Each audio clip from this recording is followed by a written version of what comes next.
guitars and choruses. Does it work? It doesn't work. And then in the last sort of 6 months, everybody's even saying, yeah, loud guitars, choruses. So you were ahead of your time, maybe? Way ahead. Way ahead. So the next album is going to be like opera reggae. So there's a bit of bebop from them. Do you think there's less not enough humour in rock and roll these days? Or how do you... People, I mean, generally they do take themselves too seriously, you know, and it's, I don't know, people say we're like fresh, you know, but it's one thing, we don't take ourselves seriously, and we like humour, but to the point where we don't become like cabaret. You can take it too far and then you get silly, you know, but it's natural. We don't sit down and think, oh, we've got to make something funny to stop it from being serious. It's just, we're humorous guys. I mean, you know, humour's always belonged in music.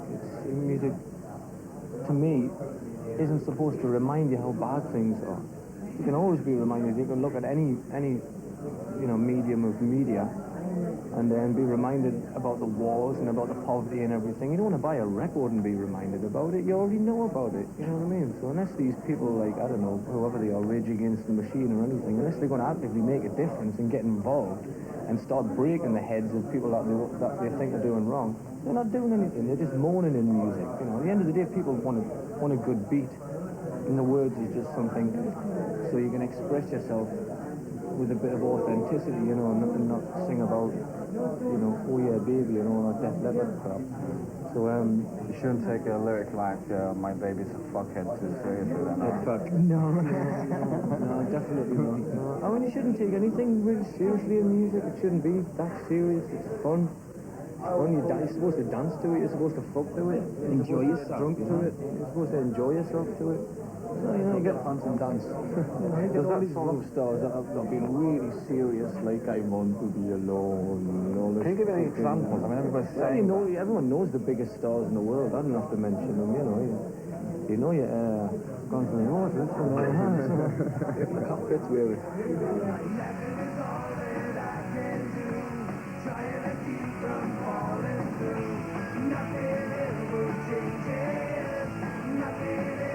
They all got advice to give, 'cause they got no life to live. Nothing ever changes, nothing ever changes, nothing ever changes.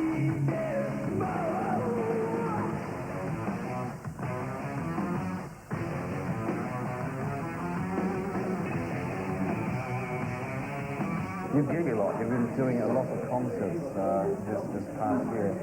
Do you believe in the old way of making fans? I mean, being out there, playing live? Definitely. I mean, there's nothing, you can hype a band, you know, like, bands can build a following just from videos and interviews, but at the end of the day, you've got to go out and play live, you know, and that's the final test. And well, we always said we'll do it, you know, if we just touring, you know, get a buzz going from people coming to see us and telling their friends.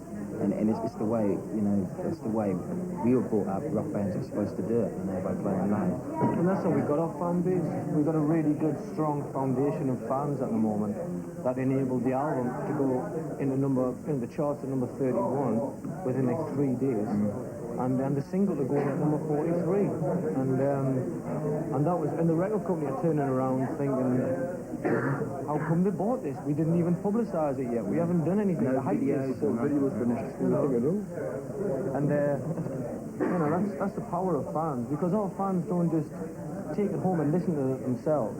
And a lot of them are at school as well, you've got to remember. So they're going around school with their Walkman, and one fan can make 20 fans. It's all word of mouth. They tell their friends tell their friends. So it really is a snowball effect.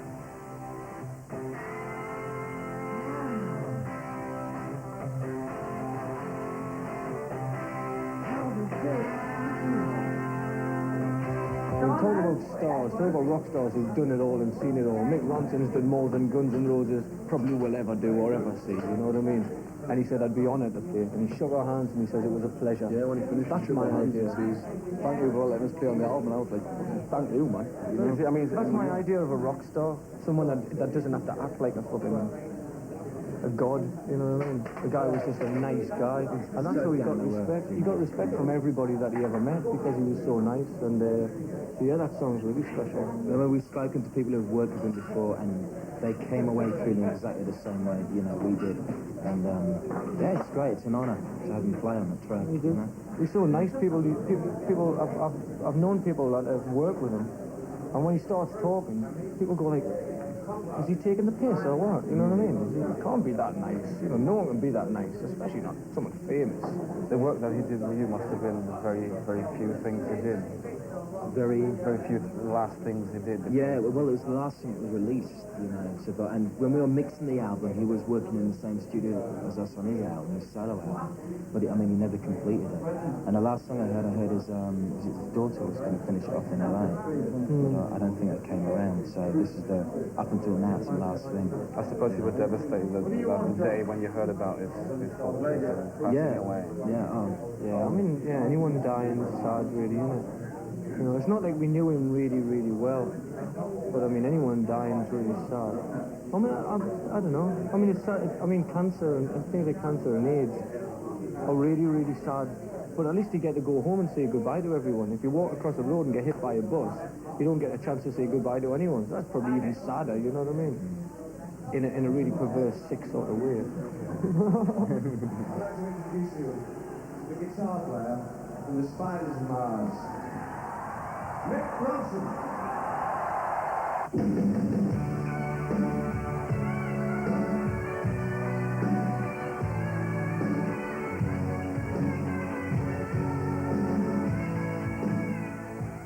We're going to play as much as we possibly can, because that's where it's all at. That's what really gets us going, you know.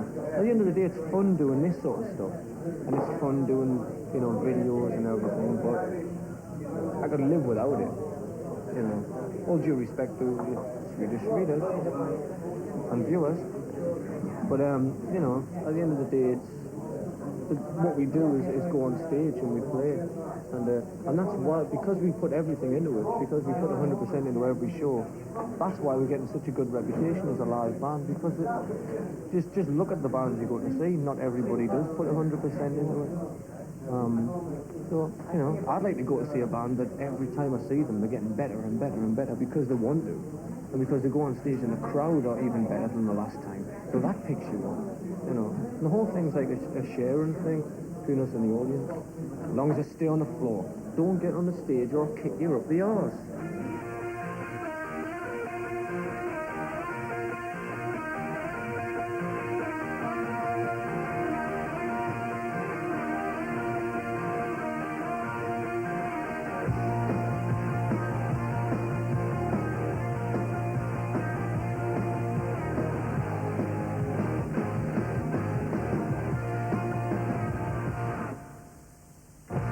I'm living on a landmine. My body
part